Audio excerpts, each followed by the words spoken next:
हाँ तो प्यारे बच्चों, अब आपके बोर्ड परीक्षा में महज 40 दिन के आसपास का समय शेष बचा है। और इस 40 दिन में आप लोग ऐसा क्या पढ़ें, इस 40 दिन में ऐसा क्या एफर्ट करें, इस 40 दिन में ऐसा क्या उपाय करें कि हमारा परीक्षा में नंबर बेहतर हो। परीक्षा में नंबर बेहतर लाने के लिए आपको परीक्षा बेहतर तरीके से देना होगा, और परीक्षा में नंबर ज्यादा लाने के लिए परीक्षा बेहतर तरीके से जाना चाहिए। जब तक परीक्षा बढ़िया नहीं जाएगा तब तक नंबर कैसे बढ़िया आएगा।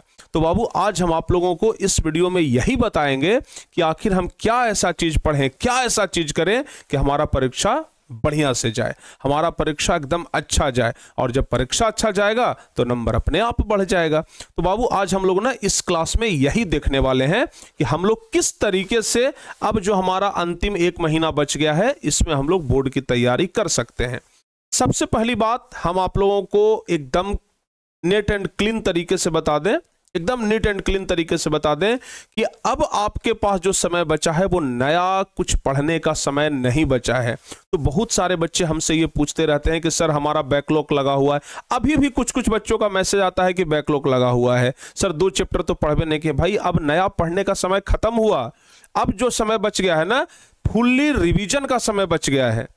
अब जो भी समय बच गया है प्योर रिवीजन का समय बच गया है और प्योर प्रैक्टिस का समय बच गया है। तो बाबू, ये जो समय बच गया है ना, इसमें हम तो आप लोगों से बस एक ही गुजारिश करना चाहेंगे। सबसे पहला गुजारिश तो ये है, सबसे पहला गुजारिश तो आप लोगों से यही है कि जितना ज्यादा से ज्यादा हो सके अभी आप लोग डेली एग्जाम दीजिए। डेली एग्जाम आप कैसे देंगे बाबू? डेली एग्जाम कहने का मतलब हुआ सेट प्रैक्टिस। कम से कम हर एक विषय का एक सेट आप लोग जरूर, ठीक है ना, ध्यान रखिएगा, हर एक विषय का कम से कम एक सेट जरूर आप लोग दीजिए। डेली कम से कम 3.25 घंटा के लिए बैठिए और एक सेट आप लोग दीजिए, तो ताकि आपको पता चलेगा कि हाँ परीक्षा में हमारा नंबर कितना आ रहा है। बड़े बड़े जब जनरल कंपटीशन के लड़के जब तैयारी करते हैं ना, यूपीएससी के लड़के तब जब बड़े बड़े परीक्षा की तैयारी करते हैं, बीपीएससी वाले जब तैयारी करते हैं तो अंतिम दिनों में यही करते हैं। तो सोचिए कि जब यूपीएससी जैसा टफेस्ट एग्जाम जब निकल सकता है सेट प्रैक्टिस से, तो फिर आप लोगों का एग्जाम सेट प्रैक्टिस से क्यों नहीं निकल सकता है। अगर ये बचे हुए दिन में आप अगर डेली एक सेट घर पे बैठ करके देते हैं तो समझ लीजिए कि 6 सेट आप लोग अभी से दे सकते हैं परीक्षा तक। अगर आप 6 सेट देंगे ना तो समझ रहे हैं उसी में से क्वेश्चन आएगा, उससे बाहर क्वेश्चन आने का कोई चांस ही नहीं बनता है। और दूसरी बात, जो भी हमारा क्लास यूट्यूब पे चल रहा है, बाकी सब सर का क्लास यूट्यूब पे चल रहा है, वो क्लास कभी भी मत छोड़िए। ये 1 महीना ना दुनियादारी, रिश्ता, नाता सब तोड़ दीजिए, त्याग दीजिए। 1 महीना के बाद सब फिर से जोड़ लेंगे, ठीक है ना। और 1 महीना के अंदर हर एक क्लास को करिए, क्योंकि क्लास करने से फायदा ये होता है कि एक माहौल मिलता है और माहौल में आप चीजों को सीख पाते हैं। तो क्लास करिए और घर पर जो टाइम बचा उसमें रिवीजन करिए। रिवीजन के अलावा आप लोग सेट प्रैक्टिस करिए। तो 2 चीज अभी आपके लिए बहुत जरूरी है बाबू। एक तो हो गया रिवीजन, और दूसरा हो गया सेट प्रैक्टिस। ये चीज बड़ा फायदा करेगा आपको। सेट प्रैक्टिस आपको इतना ज्यादा फायदा करेगा, इतना ज्यादा फायदा करेगा कि आप लोग कहेंगे कि जब 28 दिन 30 दिन जब आपका होगा ना सेट प्रैक्टिस दिए हुए, जब 5-5 सेट भी आप हर एक सब्जेक्ट का दे देंगे ना, तब कहिएगा कि सर अब तो एकदम पॉजिटिव एनर्जी अब अंदर से लग रहा है कि नहीं, हम फोड़ के रख देंगे बोर्ड परीक्षा में, ठीक है ना। अब आपको अंदर से एक अलग एनर्जी आएगा, एक अलग लेवल का एनर्जी आएगा, और जो आपको उत्तेजित करेगा, मोटिवेट करेगा परीक्षा में जाने के लिए। तो बाबू, परीक्षा में जाने से पहले हम चाहते हैं कि कम से कम हर एक सब्जेक्ट का 5-5 सेट, हर एक सब्जेक्ट का 5-5 सेट आप लोग तैयार करिए, घर पर बैठ कर देखिए, और जो क्वेश्चन ना बने उसको याद करिए। बहुत सारे बच्चे क्या कर रहे हैं ना कि जो क्वेश्चन आता है उसी को रटे जा रहे हैं, उसी को प्रैक्टिस किए जा रहे हैं। अरे भाई, जो आता है उसको प्रैक्टिस करने से क्या फायदा, वो तो आपको आता ही है, वो आपका अपना हो गया। जो नहीं आ रहा है आपको ना, अब उस पर ध्यान दीजिए, ठीक है ना। कुछ नया सीखिए, जो नहीं आ रहा है ना उस पे ध्यान दीजिए, जो आता है उसी को बार बार रगड़ने से कोई फायदा नहीं होगा। तो इसलिए 5-5 सेट आप लोग दीजिए। रिवीजन आपका 1 दिन भी बीच में रुकना नहीं चाहिए। अभी से लेकर के 1 महीना तक 1 दिन का भी रिवीजन अगर गैप होता है तो बड़ा भारी दिक्कत हो जाएगा। एक बेहतर रूटीन बना करके अभी आप लोग काम करिए बाबू। एकदम बेहतर रूटीन बना के काम करिए।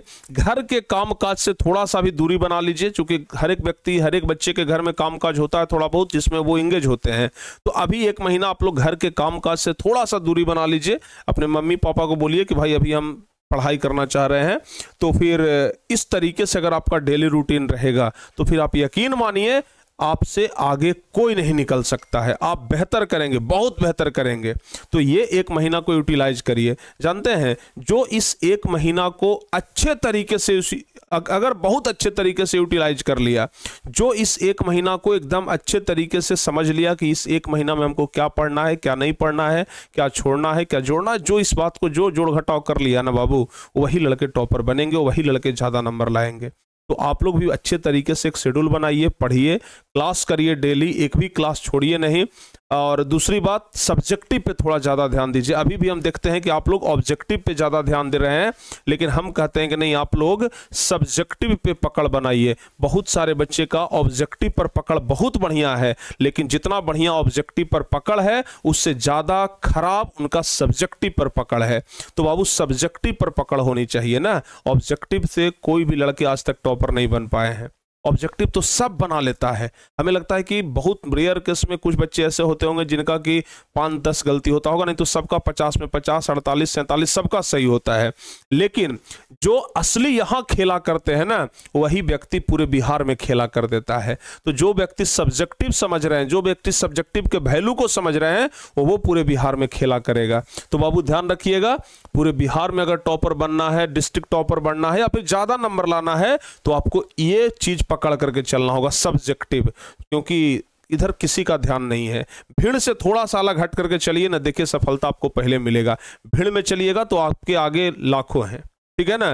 वैसे ही सब्जेक्टिव नहीं पढ़ने वाले बहुत कम है, ऑब्जेक्टिव पढ़ने वाले बहुत ज्यादा हैं। तो आप इस कैटेगरी में आइए, और जिस दिन आपको ऑब्जेक्टिव के जितना मन इस कैटेगरी में यानी कि सब्जेक्टिव में लगना शुरू हो गया, यकीन मानिए प्यारे बच्चों, आप सबसे आगे होंगे। ठीक है, तो ये जो 40 दिन बचा है ना, इसमें आप लोग ज्यादा से ज्यादा सब्जेक्टिव क्वेश्चन याद करने का प्रयास करिए। ऑब्जेक्टिव का प्रयास कम करिए। जो क्लास में होता है बस उसे देखिए, और ज्यादातर प्रयास आप लोग ना सब्जेक्टिव का करिए।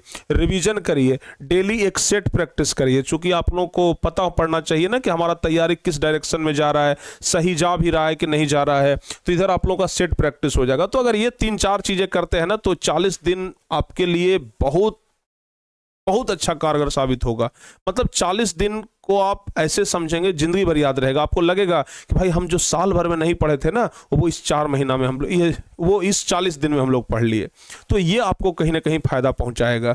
तो उम्मीद है कि बाबू आज से ही आप लोग सेट प्रैक्टिस करेंगे। मार्केट से कोई भी क्वेश्चन बैंक उठा लीजिए, मार्केट से कोई भी सेट प्रैक्टिस का किताब उठा लीजिए, मॉडल पेपर का किताब उठाइए, उसमें जो भी क्वेश्चन दिया है उसको से प्रैक्टिस करिए। और हम बार बार यही कहेंगे, सब्जेक्टिव पर पकड़ बनाइए, तभी आपका पकड़ बनेगा विषय पर। सब्जेक्टिव पर अगर पकड़ नहीं बनेगा तो विषय पर आपका पकड़ नहीं बनेगा।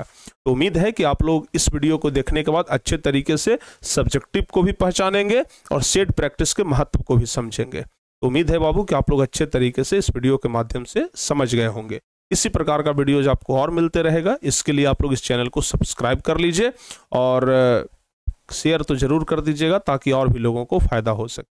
मिलते हैं किसी और अन्य वीडियो में, तब तक के लिए जय हिंद।